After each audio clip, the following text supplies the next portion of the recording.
you really have two things that you're considering here today, as you well know. Two things. One thing is whether or not the amendment itself is a good amendment. And secondly, whether or not the Article 5 process is a process that you want to do. And I think that the arguments on all of those things have been well stated, and so I won't recover any of those to a large degree. But there are only two methods that the Constitution allows, and they were intended by our founding fathers to be equal in their validity. And so I thought I'd read just briefly one part of that Article 5 Constitution, Article 5 of the Constitution. The Congress, whenever 2/3 of both houses shall deem it necessary, shall propose amendments to this Constitution, or on the application of the legislatures of 2/3 of the several states, shall call a convention for the purpose of proposing amendments, which in either case shall be valid. They are both equally valid methods. One has never been used. And so I think it's about time, as our founding fathers envisioned, that we take an opportunity to use something, a tool that they gave us. They gave us an incredible toolbox, the Constitution, and it's kept our country great for 235 plus years. And now it's an opportunity for the state legislature.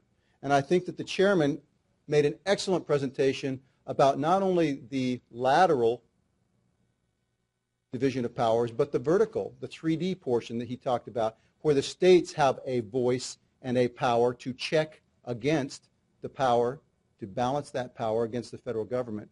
And this does restore some of that.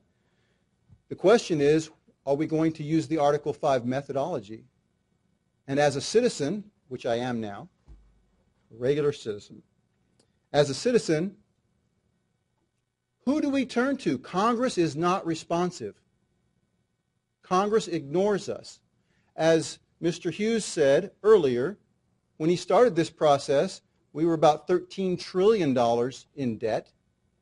2 years later, 2.5 years later, it's $15 trillion. $2 more trillion added in debt. And we just came out in the newspaper that we've reached the GDP of the nation for our debt. And I was told in the hall that that happened on Halloween. That's kind of scary.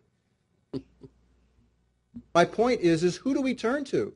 If we can't turn to Congress, and we've heard the testimony that you can't, who do we turn to? There's one avenue that we have as the people, and that's turning to our legislatures to use that power that was given to us by our wise founding fathers. So let's use it.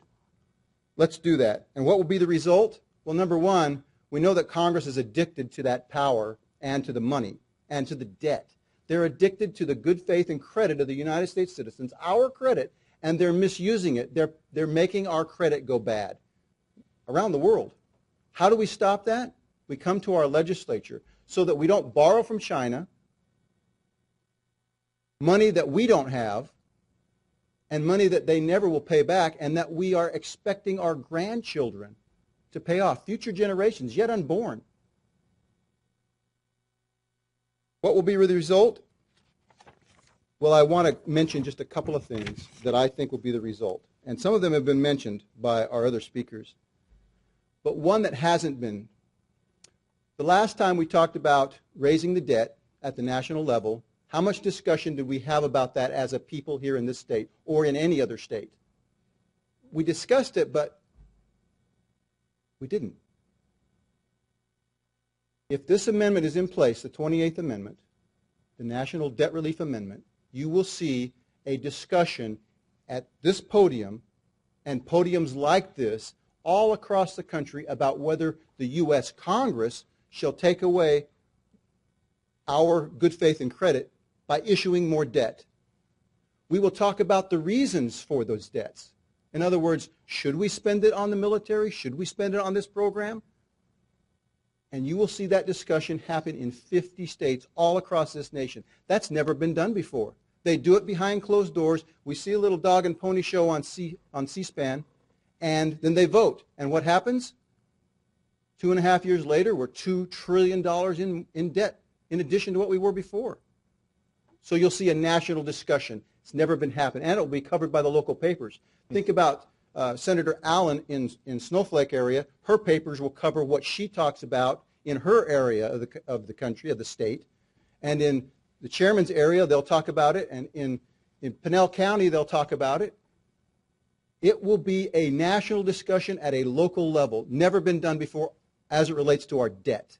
And then the voice of the people will get to reflect whether we carry on more debt or not by approving that debt. Secondly, it's a new check and a balance on the system. We discussed that many times.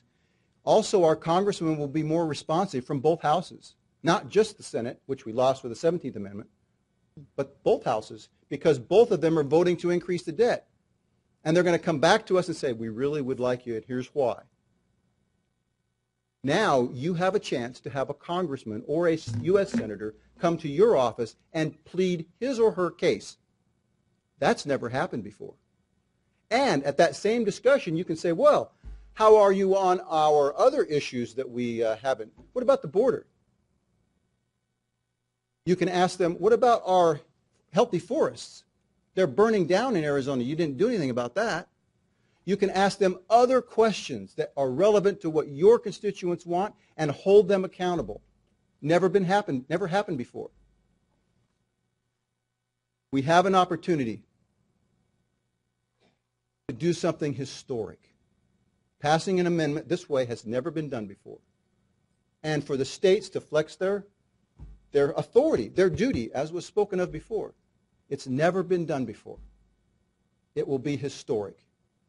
I hope and I pray and I feel today that you are, but I hope that we're on the right side of that issue so that we can, number one, stop this nation from going over that cliff as we're spinning out of control, and number two, restore some of the state sovereignty that we've had in the past.